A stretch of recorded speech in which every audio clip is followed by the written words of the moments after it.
Hi everybody, it's Kris here from the Gallowgateshots YouTube channel. Just to let you know, as always, this podcast is now part of the 90-Minute Football Network and proudly sponsored by www.pt-4-u.co.uk. Enjoy the episode.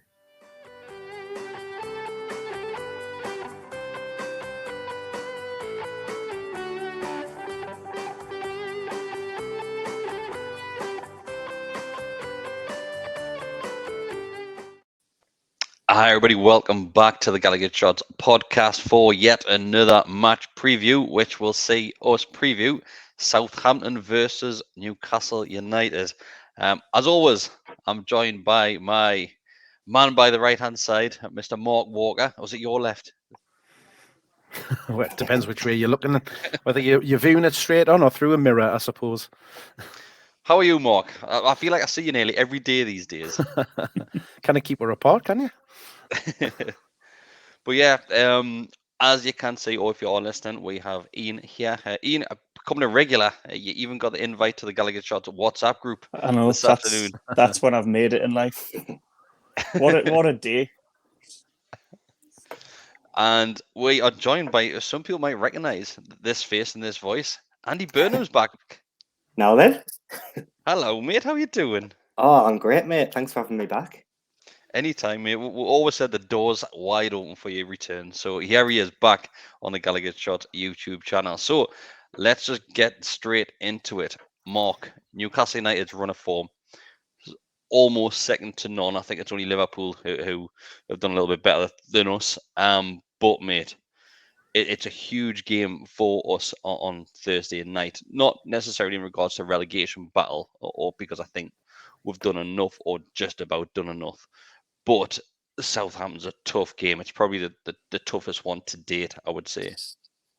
Yeah, I think probably in the run that we've been having, this is one of the ones that I kind of earmarked as one of the games where we might come a little bit unstuck. And we've got a couple of them in short succession in the next couple of games. They're a good team at the minute, aren't they?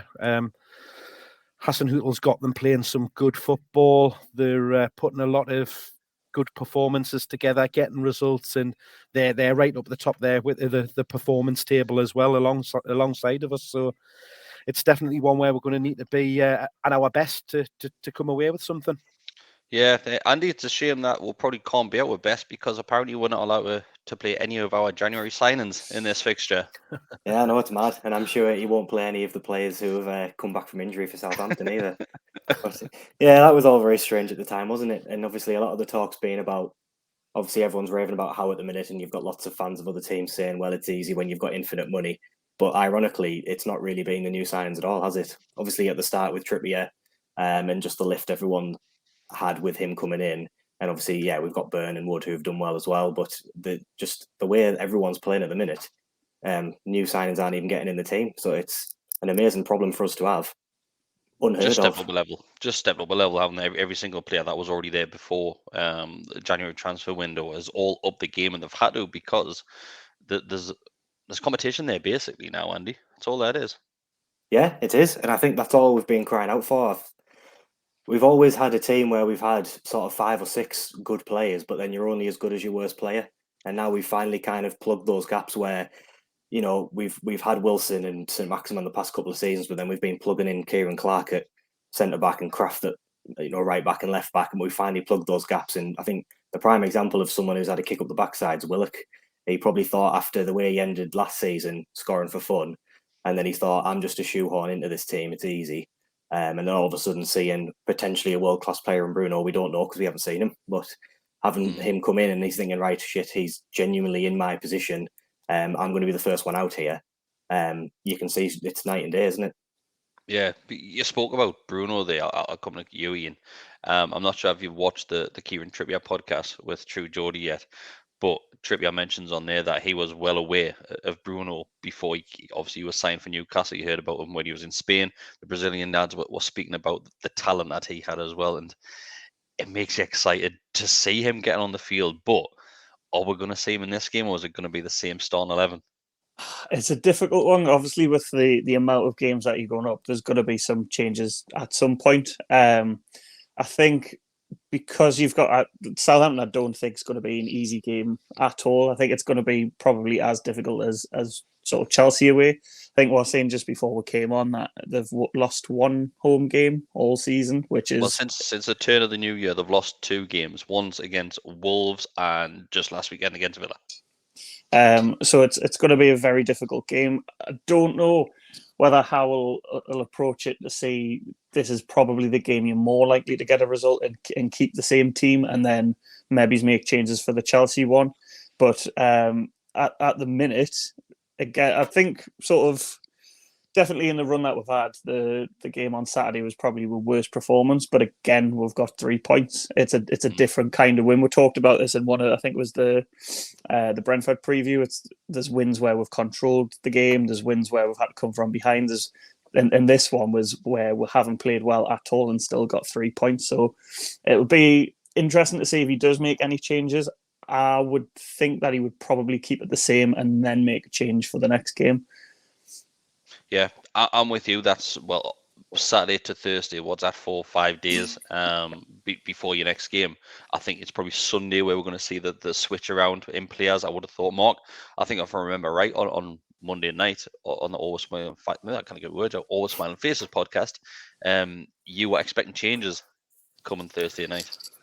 Yeah, I think so. Just on the way that the midfield have been playing, like you could see, particularly John Joe, Fraser, what we've talked around that by kind of that 60, 70 minute mark, they were blowing out their arses. They were knackered because that's the level of intensity that they're playing at in the game. And as has been well publicised by the player interviews and that kind of thing, they're putting that amount of effort in training as well. So it comes to a point where there's only so much you can give before your batteries start draining down. And I think that's maybe where we will then kind of look to bring in some of the players. It might well be a case of like Iain saying, give them an hour and introduce them after that. It might well be that Chelsea's the one that we do make those changes for. The one that I kind of would see happening and would hope to see again is something that we've probably mentioned the last 2 or 3 games is that right back position. As Andy's just mentioned, you look at your weakest position, and meaning no disrespect to Emil Krafth, but he is probably the weakest link in that team at the moment. And if Javier Manquillo comes into that right back position, it just gives you that little bit more strength, the little bit more positional awareness, and an upgrade on Emil Krafth, and that's what you're looking for. Just those small gains in the team to just to push your levels that little bit further up, and he absolutely does that for me. I'm going to disagree with you a little bit, Mark. I think Emil Krafth over the last couple of games, he's been improving. So I think it'd be pretty harsh to take him out of that one and put Manquillo in. And I'm a big Manquillo fan, and bringing him from the cold, returning from a muscle injury, I think it was. It's, for me, I'm not sure if you agree, Andy, but Krafth keeps his spot. He's definitely been better. I think you can see that Howe's tried to drill some intensity into him, because I find especially when we were playing sort of 5 at the back under Bruce, his way of defending was basically just back off until they had a shot. Mm-hmm. And you can see straight away that now when the ball goes up, and this is what Trippier is absolutely incredible at, is he actually tries to intercept the ball, or at least give you some contact when on the first touch. So he is definitely doing better at that. And he's not a horrible footballer technically. He can control the ball and pass it. And now we've obviously got competent footballers around him. He's less of a liability. Whereas previously, he was panicking, passing it to Lascelles, he was panicking, giving it to Clark, and then the whole back four just crumbled. So I'm the same. I love Manquillo. He must be poor in training because managers don't seem to like him for whatever reason. But I think we can all see he's a good footballer. I mean, he was, playing for Liverpool when they were, well, mind you, that was when they had Carroll, so maybe not the best example. But he had the potential to be a great footballer, and he still is good. I think he shocked a lot of people, Manquillo, when he came to the club. People think a bit underwhelmed by Manquillo coming in the team, but I think he's really made a lot of people eat humble pie. He's always done well when asked upon. Obviously, there's been a couple of games where he has been poor, like any other footballer, but he's done all right majority. Yeah, I agree. I was probably one of the people that was quite underwhelmed by him coming. And then I think it was sort of when he had that, possibly towards the end of last season, might be in the season before, he had a sort of string of games where he performed really well. Yeah, great run, yeah. I think obviously he's carried that into this season. And as a sort of a backup right back, obviously, I mean, Trippier's out at the minute. He's a sort of a really good option to have. It's a difficult one because I agree with you in a sense that I think Krafth has done better. He certainly improved.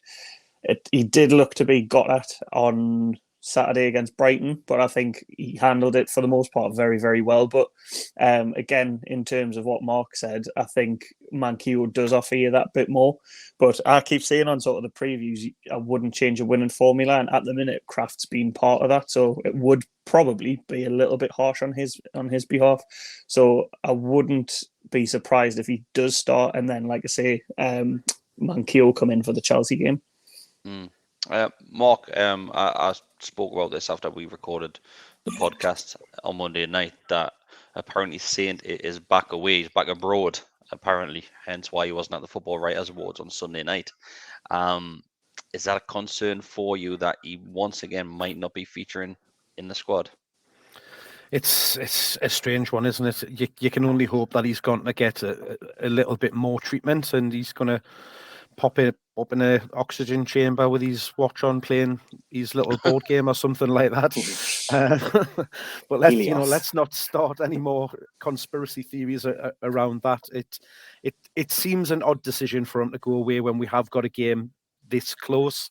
He couldn't have had that much training time last week, so whether or not it's maybe just a flying visit and he's back, you would hope it's that, because I can be a critic of him at times when when things aren't going great, but he is still that threat, and he certainly showed it when he did come on in the late stages at the weekend of what he gives us going forward and just relieving some of that pressure. So he's a one that you need, if not in the squad, certainly around there on the bench to come back on. You just hope it's nothing too serious, which is why he's having to have these reoccurring visits. Yeah, like Mark just said there, Andy, it's a great outlet to have Saint off the bench. It's fantastic when he's in the starting 11, but Newcastle needed a change against Brighton later on in the game, and Saint brought that change. He relieved a lot of the pressure by running, carrying the ball 30-40 yards up the field, and he's a great asset to this club. And like Mark said, hopefully he is back in that squad at some point, because I think we need him at times like this. Oh yeah, definitely. Despite his issues in terms of sometimes he starts flagging 60 minutes into the game, he's still our best player, and he obviously thinks above his station a bit. After Joe on, come on. Yeah, sorry, after the 3 Joe Migos. Obviously, Trippier was saying in his interview that Maximin puts himself up as being a Ballon d'Or winner potentially in the future, and obviously he's got that X factor about him. And I think the Brighton game was a prime example of a time where we're not going to dominate every game. You do need someone that can just carry the ball for 60 yards up the pitch. I think that was one of the Saint-Maximin, but also it was one of the times where we thought, yeah, maybe this is a time for Bruno, because we couldn't keep hold of the ball. And he almost had to play his older role of last season, where it was just no one else wants to do anything. Can you just run with the ball for a bit, do the Forrest Gump role, basically? Yeah. And just take up the pitch. And even if you just waste 10 seconds running the ball up, that's better than them having the ball for 10 seconds on the edge of your box. So, yeah, I'm hoping he's fit. I'm hoping that it's just... I'm not hoping it's a family issue. I'm hoping that it's not a sort of fitness-related issue. I'm hoping it's not a football-related issue. Maybe he just needs to put some more Helios stickers off. You don't know whether it's an issue with his wife, his baby mother, or he's bit on the side. Yeah, as long as his legs are fine. Amazing, absolutely amazing. Iain, is this a game that worries you now? I've said considering that about the form that we've been in great form. It's 8 unbeaten now. Do you think? And I'm normally quite positive, but for me personally, this is the one where I'm thinking, I'm not sure which way it's going to go. To be honest, out of the run that we've went on, the only sort of results that I thought we would get would be Brighton. I knew it was going to be a hard game, and I thought we would beat Everton. Those are the two that I was really confident about. The other ones, every sort of game I've come up, I've been like, I think probably not going to get a result here.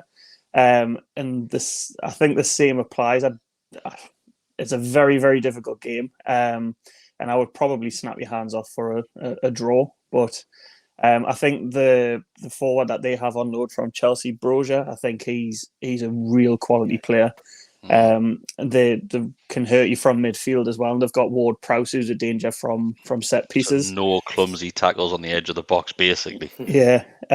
So I think it is a game that worries us, and if I'm looking at it realistically, I think the run will come to an end. But like I say, I've thought that about the majority of the games, and we'll just keep ticking along nicely, as a previous manager would have said. Mark, I'll come straight. We'll start going around with score predictions on this one, Mark. I always come to you first. I don't know why, because you always take the longest to answer the question. But give your head and your heart like you normally do. Well, the bookies are very rarely wrong on these kind of things, and they've got a Southampton win. It practically evens, and the draw it round about 2-1. Speaking of evens, mate, the last our form against Southampton, it's pretty split. So I think we've got 6 wins each and 5 draws, if I remember right. When I looked, it's pretty even when we're going head to head. Yeah, I mean, it's certainly got a bit better in recent years, because go through the 90s and 2000s, we couldn't get a result down there until recently. But because I'm mad fucking Letitia, that's why. Definitely. But I think, like Iain says, I think you'd love to get a win, but I think realistically a draw's probably where I'm at with it. And again, that's probably a little bit of hope in that one, because it is a real banana skin for us. Not in a way because we should be expecting to get something, more so in just with the confidence that we've got, the way that we're playing, that you would hope we would. But they're equally as good at the moment, and their record at home, losing once in 15 games at home is phenomenal. So it's going to be a tough game. So I'm gonna go for 1-1. Okay, Iain, I did bypass your score prediction, so I'll come straight back to you, mate. With this one again, I think I'm just stuck in the mentality of a fan of just always expecting doom and gloom, but I think it's completely different for the players. I think sort of the streak and the mindset sort of the whole club is in at the minute. I don't think they'll fear playing anyone. I think it's the other way around, mate. I think everyone's fear playing us. I would go, and again, this is a little bit of sort of hope. I'd go 2-2 draw. All right, okay. I'll take that as well. I would snap your hands off for it. Andy, what's your thoughts on it? Yeah, it's a hard one, isn't it? Because obviously Southampton have been doing well this year, but they have just come back off a thumping from Villa. But Villa do play a very different system to us, with 2 strikers and a number 10, and we're kind of the opposite of that in terms of where we put people. Fire. Yeah, and he is quality. And we were on about Saint-Maximin, and maybe that's the sort of player where if he turns up, we win the game. Really hard one to call. The bubble for us is clearly going to burst eventually, but I do think it's going to burst against Chelsea. I think we'll sneak this one 2-1. Oh, really? Oh, mint! I love Kris, the positivity, Kris was first goal. I love the positivity. Well, last time I was on here, we were terrible, so it's nice to actually come back on and we're class now. Maybe it's the first time I've seen you smile, mate. Yeah, I know, it's great. I'm going to agree with Mark and Iain. I can't see us getting the 3 points of this. I really can't, and I'll probably snap your hand up for the draw and to leave St. Mary's with a point. Of course I would, all day long. Then just carry that momentum into the Chelsea game, and I think it's a whole different conversation we'll have against when we're previewing the Chelsea game. I think I agree with you, Andy. That's probably when our bubble may burst. But I'm going to agree with you. 1-1. I mean, you wouldn't mind hanging on for that bubble to burst against Chelsea, would you? If we can just keep that unbeaten streak going for another couple of days, get a point is great. And it just, what a turnaround. You've just got to think of where we were pre-Christmas, and the job that Eddie Howe and his team have done since coming in, and the improvement that we've seen. To think that we'd sit here 3 months later saying we're unbeaten for this long is crazy, absolutely crazy. It is. Like, how many times have we said this, Mark? The turnaround that we've seen by not just the football club, but the players on the field and the existing players that were said right at the start, this will go full circle. It was the existing players that have really upped the game. They've had to, because if they hadn't, they're going to lose the positions. Like Andy said, with the new rivals coming in and the competition in the team. I think we'll carry the unbeaten run on. I think we'll make it to Sunday. Fingers crossed. I'm not. Obviously, this game it's going to be tough. Like I said at the very start, probably the toughest one since the run of form started. It really is. And fingers crossed we can get something out of it. And I think at the end of the day, if we do go down there and if we don't pick any points up and we do lose the game, you've just got to applaud that run that we've just been on. You can't start throwing your toys out the pram, because it's been fantastic to watch the turnaround from those players. I think looking back, if we do, and it is obviously a big if we look back and we've won titles and cups and things, I think we will all still remember this turnaround, even if Howe's not the manager at the point we're winning trophies and things. The fact that we went from being the worst team I've ever seen in my lifetime to being one of the best. And it says a lot about how much we've been drilled down as supporters under Ashley, that we've gone on the best winning run in the past decade in our club, and we're still not confident about beating Southampton. It's mental, really, but it just shows how far we've come in such a short space of time. It does, mate. Thank you, boys, for joining me. It's been a pleasure as always. I love doing the match previews. I really do. I like doing them. But yeah, people who are watching or listening, you can become a member of the Gallowgateshots YouTube channel. You do get early access. This will be going out as early access as well, so around about 24 hours before everybody else gets it. I'm going to have to apologize to Ryan Taylor tomorrow night when we do the Ryan Taylor podcast as well, because he was pretty confident that Chris Wood probably wouldn't score for us. Hasn't scored since the last time I spoke to Ryan Taylor. So I'm speaking to him on Wednesday night, so I'm going to have to apologize to him. But once again, that is for members only. So it's a live phone in, so you can come and call in and have a chat with Ryan as well. But thanks very much, boys. Fingers crossed, none of us predicted a Newcastle United loss. So you know what's going to happen. Thanks very much. See you later. Cheers, lads.